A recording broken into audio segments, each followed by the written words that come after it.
John the Merciful and Johannes Eleemon was the Chalcedonian Patriarch of Alexandria in the early 7th century and a Christian saint. Early life. He was born at Amathus. He was the son of Epiphanius, governor of Cyprus, and was of noble descent. In early life he was married and had children, but his wife and children soon died, and he entered the religious life.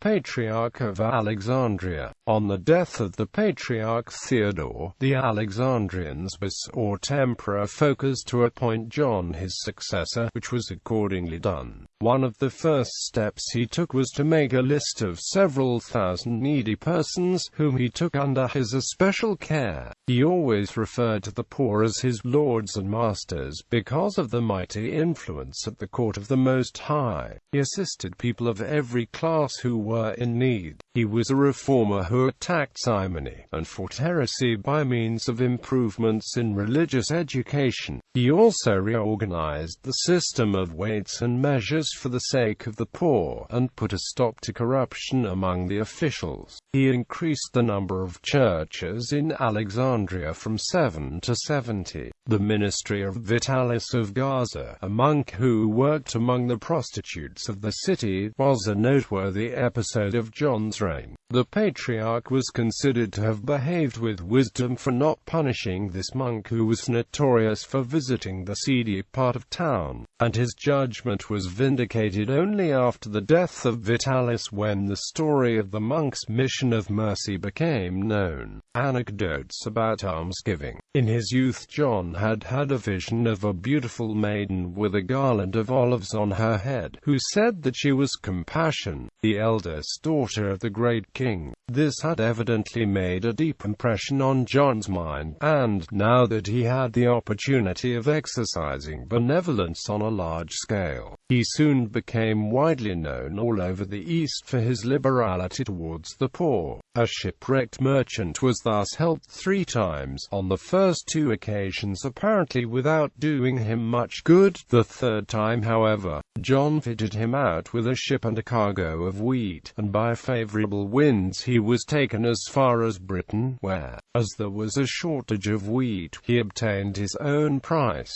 Another person, who was not really in need, applied for alms and was detected by the officers of the palace, but John merely said, "Give unto him, he may be our Lord in disguise." Quote, he visited the hospitals 3 times every week, and he freed a great many slaves. John is said to have devoted the entire revenues of his see to the alleviation of those in need. A rich man presented him with a magnificent bed covering. He accepted it for 1 night, but then sold it, and disposed of the money in alms. The rich man bought in the article, and again presented it to John, with the same result. This was repeated several times, but John dryly remarked, "We will see who tires first." Another instance of his piety was that he caused his own grave to be dug, but only partly so, and appointed a servant to come before him on all state occasions and say, "My lord, your tomb is unfinished, pray give orders for its completion, for you know not the hour when death may seize you." Quote, when the Sassanids sacked Jerusalem in 614, John sent large supplies of food, wine, and money to the fleeing Christians. But eventually the Persians occupied Alexandria, and John himself in his old age was forced to flee to his native country, where he died. Death and grave. He died in Cyprus somewhere between 616 and 620, and his body was moved to Constantinople, then in 1249 to Venice. Another relic of him was sent by Sultan Bayezid II in 1489 to King Matthias Corvinus of Hungary. It was placed in the private royal chapel in Buda Castle, which was dedicated to him.